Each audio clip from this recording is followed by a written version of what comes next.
is for living. And at First International Bank and Trust, we're all about living, helping your dreams come true. Because we're not just in the banking business. We're in the first home business, the community sponsorship business, the how do I make this happen business. Making your banking life easy so you can focus on what matters most. First International Bank and Trust. Live first.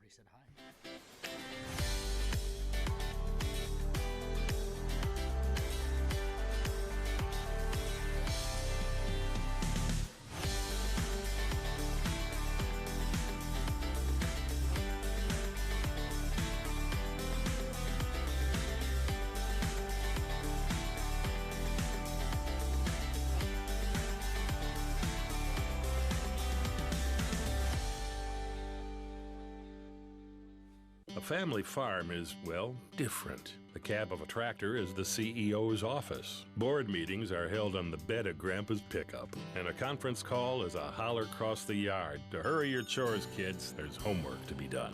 A family farm is about family pride as much as profit. Farmers Union Insurance believes this way of life is worth protecting. Because this isn't just where we work, it's also our family's home. Farmers Union Insurance, simply different.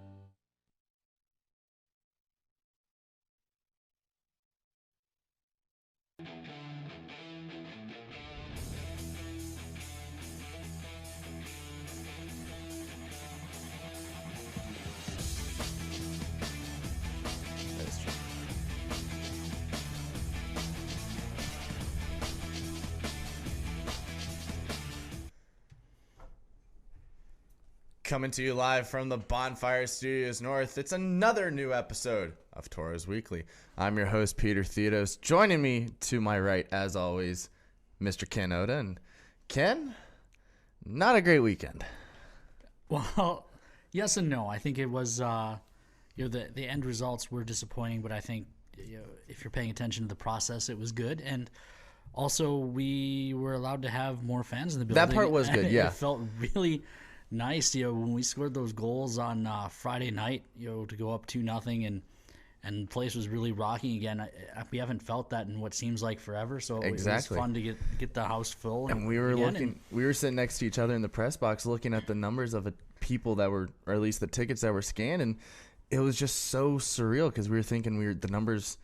We just weren't used to that many people. No, I think 930 people on Friday and 970 something on Saturday. So, a couple of bigger crowds than we've had in a long time, and they were getting into it. You could feel the difference. Exactly, and I'm interested to hear what our guest today has to say about that. If he felt a difference in the energy and all that. Well, let's bring him in and find out. Yeah, let's bring him in. So, fans, welcome back to the show. Head coach Shane Wagner. Wags, welcome to Tauros Weekly. Thanks for having me, guys. So, yeah, we'll start with that. Obviously, the first weekend of being able to have larger crowds, and as we said, over 900 fans both nights. Did you guys, as a coaching staff and the players, feel a difference in the energy in the rink? Yeah, I think they did. It was, especially when they scored those goals, I think it helped get guys going, and just to have that support during a big hit or a good play or whatever, it's definitely a change of pace. But no, it was fun to get back to that. And we always use the Mesa as a huge selling point to our recruits and tell them when we get the 1,400 people in there, it's really rocking with some of the best fans in the league. So it was nice to be able to showcase that to some of the new guys. You keep mentioning the new guys. A lot of new guys. If you count Gabe Temple, who did play in the New Year's Day game or the New Year's Eve game, 8 new players. 8 new players, yeah, 8, including him and Robert Kincaid. Even though they were before all the moves were made, 8 new guys. So just talk a little bit about that whole decision process in getting those players and what made you want. What did you see in them that can improve this roster? Well, it's been a tricky year. You look at Bismarck's roster. We saw at Watford, and after that weekend, and they kind of went out and must have grabbed 6 or 7 forwards right from there. And we kind of gave everyone a chance and kind of went with it for a while. And I think at the start of the year we had 12 guys in the USHL, so we're kind of, before we went out looking for guys, kind of waiting to see how that shook out. But with the Canadian leagues kind of shutting down, players started to come back south to America here to play, and we basically had to make some very hard choices and get some players that could help us compete a little bit better. And I like this weekend was tough. Like we just couldn't finish, but I was happy with some of the effort and the chances we were getting that we weren't getting in the prior games. I thought the last three with Bismarck's, I mean, they had a really good goalie in that, but we never really tested them. We couldn't get anything to the house, and just looking at the shot sheets, I think it was like 16-40 were the differences in the few games that we had, and it's tricky. You add a big group like that to a new team, something's gonna not feel right for a while. So, and it's just gonna take a little bit to gel back. It's almost like we're at training camp all over again. But no, we needed. I think to compete right now, you need to do what you can to get those players. Otherwise, they're going to be playing against you on another squad. So, it was a tough decision, but we're happy and we're real impressed with the new guys that we got. You mentioned it was a tough decision, but you also, early in your answer had mentioned that, Bismarck, less so with Aberdeen, but Bismarck, St. Cloud, these teams were all doing this earlier in the year. We were kind of on hold, just waiting to see what would happen with our guys who were in the USHL. Most of them did not come back with the exception of Jay. So with the Canadian League shutting down, just watching the hockey so far this season, I feel like this is probably the best caliber of play we've seen in the NA, probably in at least the decade I've been working in the league. How much does that kind of move the goalposts on you mid-season? Yeah, it's a change. To look at my depth chart this summer and just kind of visualize what we had coming in, and then all of a sudden you add all the dispersal drafts and all that stuff, and now you're adding a lot more pieces to it, and then a couple of surprises in the USHL, a couple guys making it there. But you look at the St. Cloud, who I thought during the first weekend we played them, I thought we really took it to them, and they really went out and got a few really high-end players, you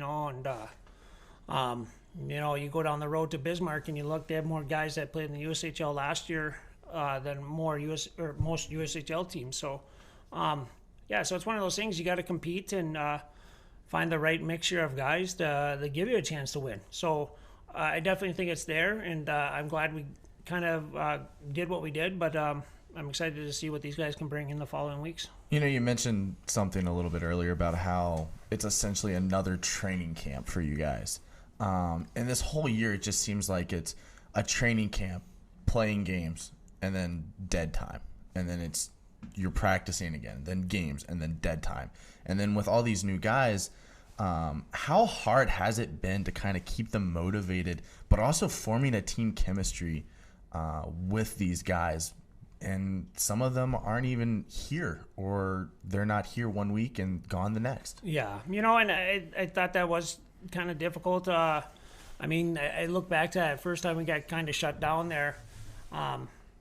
We had maybe 10 guys that could practice on Thursday night, and we went into we had 10 guys that could practice at the full 100% Thursday night, and we played Aberdeen on Friday, after sitting stale for 3 weeks. And you can practice all you want, but that game intensity and having the fans there, especially a team like Aberdeen that's going to swarm you, you're going to make some mistakes.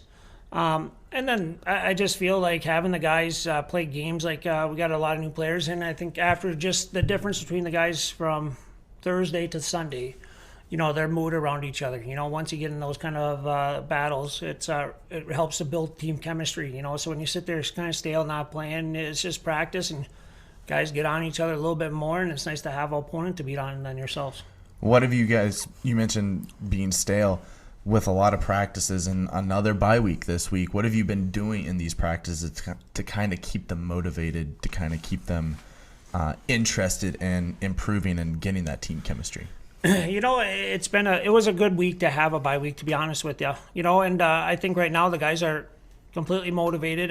We lost 6 in a row there, and I think the guys need that time to refocus and get dialed in and kind of clean up their game a little bit and just reset almost, And sometimes when you get on these it goes both ways. When you get on a slump like this, it's only on your head, That's all you can think about. And I think it's a good time to reset, go go back to the basics. So we've been really focusing on our systems, especially with all the new guys. So now just clearing up some of the ends. I mean, I thought this weekend we played really well, but there's a couple breakdowns that cost us. So now our focus is on playing a full 60 game and cleaning up those mistakes. Yeah, you mentioned it's kind of like training camp, cleaning up those mistakes, and also trying to build that team chemistry.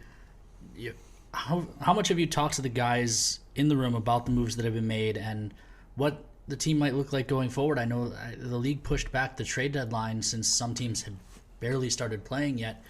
Do you think at all that perhaps guys might be looking over their shoulder?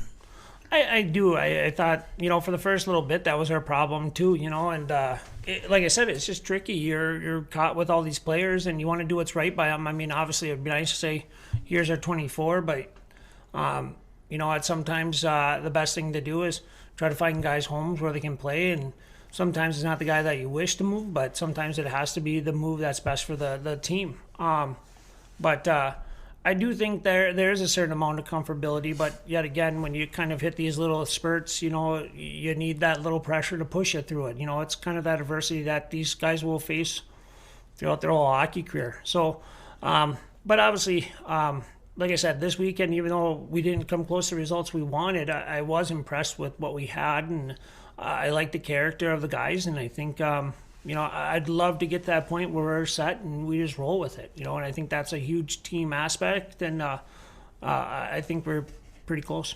You mentioned not always moving the guys that you would prefer to move, and I think from a fan standpoint, one of the guys that was sent out via trade was Joseph Hargindegi, who was a fan favorite. He was in his third season as a Toro. I know everyone loved when we played California Love and when he'd score. Obviously that was a hard move to make, but talk a little bit about how hard it was to lose JoJo and the success he's had since he's left. No, that was a tough moment, and we kind of ho-hummed that for a while, like JoJo, player of the month in October, did everything that we wanted, and he was flying and doing great things. And just kind of through November and December, we had all the shutdowns and everything going on, and I think it just kind of got in his head, and it's hard to play in the same spot, especially junior hockey, the same spot for 3 years and kind of go through the grind in and out. And before you were here, we saw the same thing with Johnny Walker, a guy who was our leading scorer, and then Marty had to move him in the middle of his last season.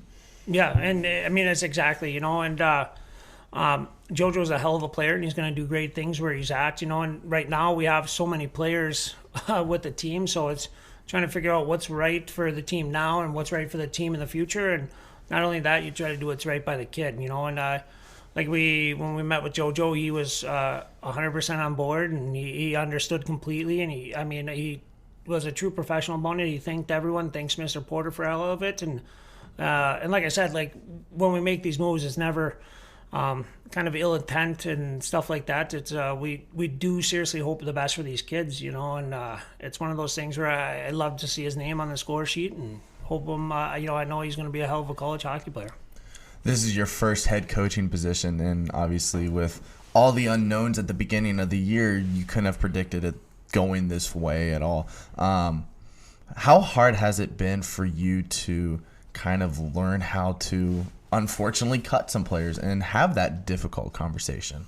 Well, I think, for the last 3 years, like it's kind of the thing when Marty would have to meet with a guy, I would always be in there and he'd kind of take charge with it. And so now it's my turn to kind of take charge with it. And Waz is there for support and whatever, and maybe to clean up any loose ends. But no, that was not one thing. I hate it. And, I stay up at night and I get sick about it.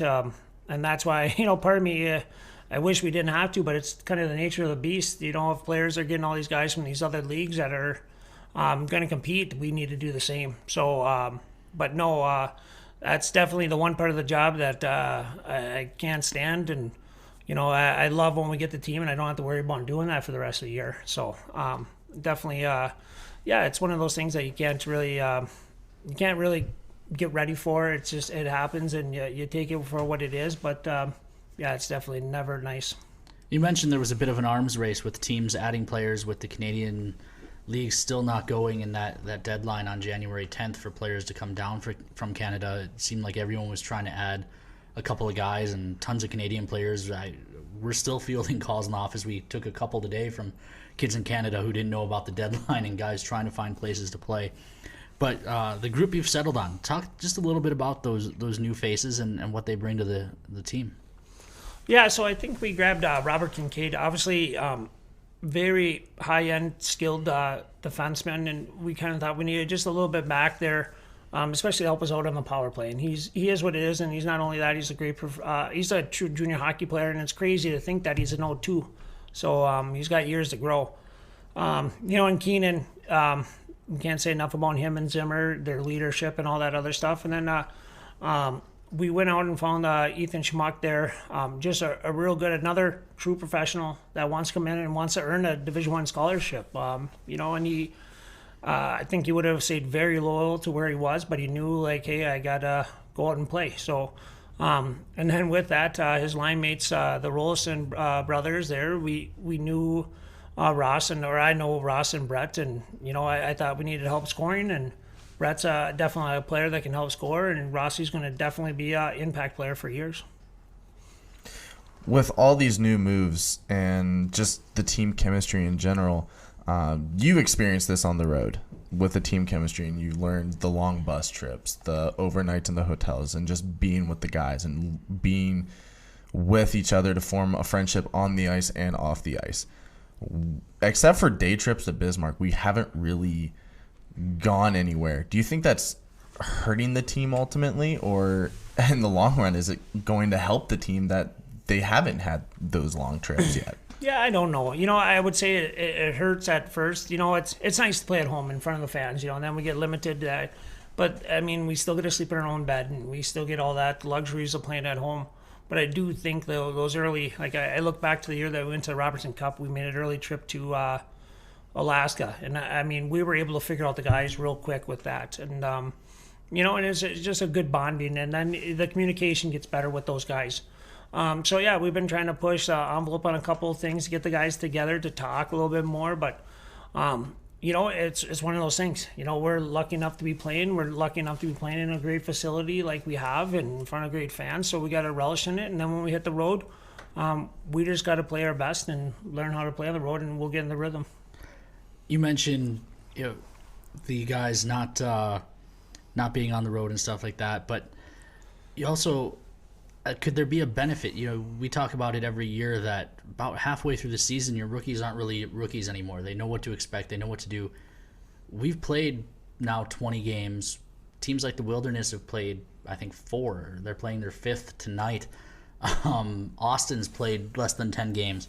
Do you think we might have an advantage, over the next maybe month or two, as our guys are up to speed, our rookies aren't really rookies anymore, and a lot of these teams are just starting to figure out their rosters? Yeah, and I that's one thing that I feel like maybe for us, like we kind of figured out what teams were doing, and I still think we're a little late to the party, but I like our guys, and I like some of the new guys are figuring out those mistakes that made, and now we have time.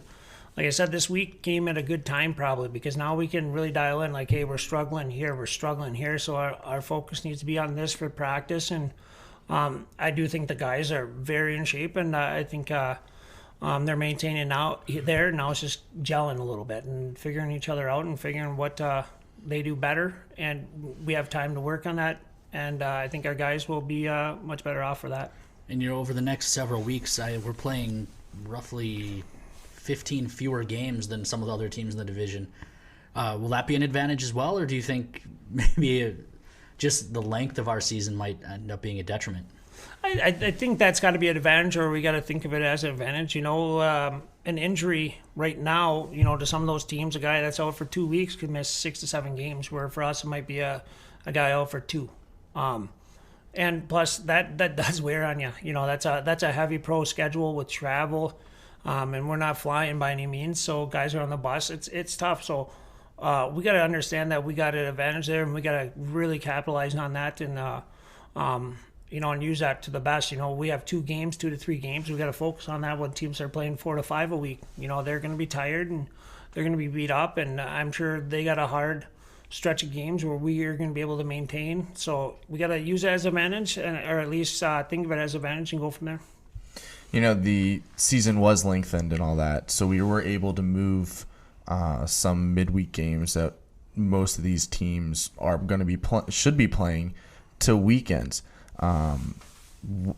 Is there an advantage to that, to where if we're playing a St. Cloud who's come in and played 3 games already in a week, or 2 games in a week and played on a Sunday or something like that, is that an advantage for you guys to have kind of a little bit more film on them and to kind of look at some of their newer players? Yeah, I think that's a good advantage. But I mean, overall, I mean, that, like I said, that's a hard game to play. You know, all those games in a row, back to back. You know, so we got to be able to. And I always feel like in the junior realm, these are kids. So when they maybe look at that, they start to think, all right, they're going to be tired. It's going to be an easier game. They kind of set their guard down a little bit. So we got to make sure to keep our guard up and know that they're going to be kind of in mid-season form. They're, you know, like it's hard when you take a week off of a game. You kind of slip a little bit on your edge. But yeah, sometimes those guys will get their guard down and think it's going to be an easy game, where, you know, if they just get on their horse right away and maybe lay the body down, those guys have been hit for 4 days in a row or whatever, they're gonna make mistakes and they're gonna come faster. So we got to be smart and just make sure that take advantage of our weekend games, especially with the crowds, and capitalize on that. We do have a weekday game coming up. We're in Aberdeen on Wednesday, a week from today. You know, it's been a while since we've seen Aberdeen, and they came in here, you mentioned it, right after our COVID break in November, and really put the hurt on us. And they've done that to just about everyone this year. You know, what makes them so good this year, and how do you like our chances going down there next week?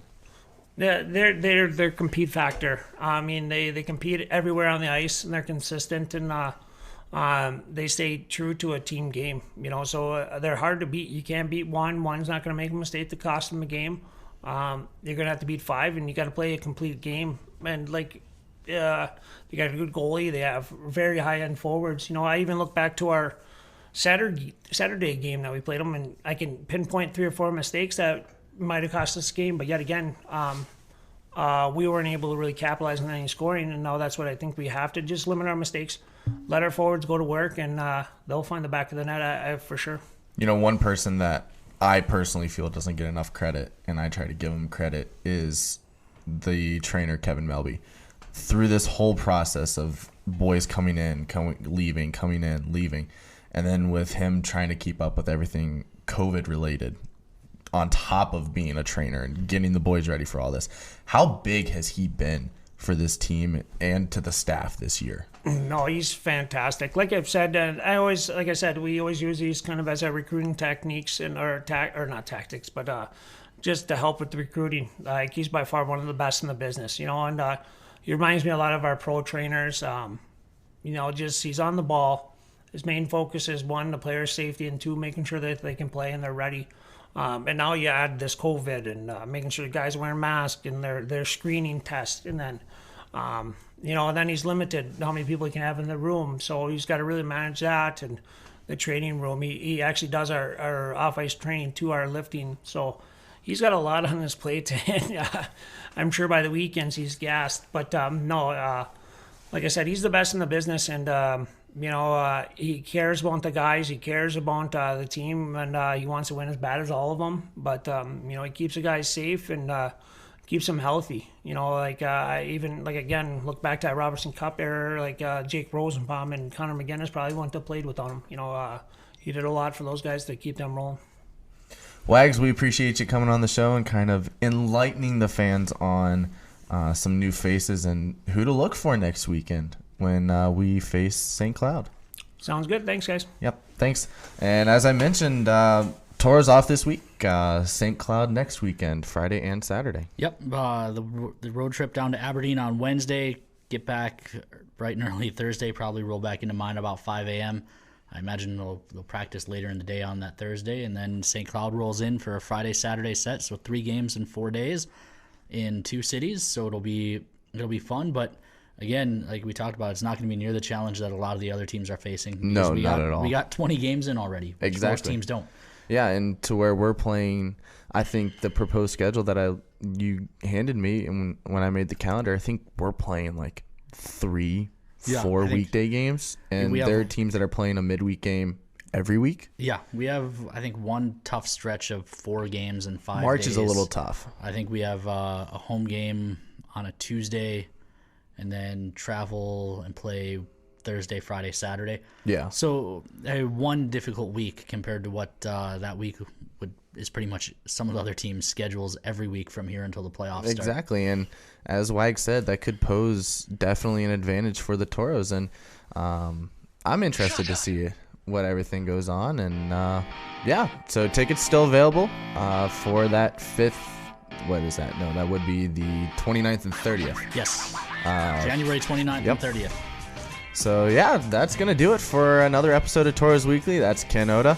For Sean Bachhoven behind the scenes, appreciate him and all he does. I know today was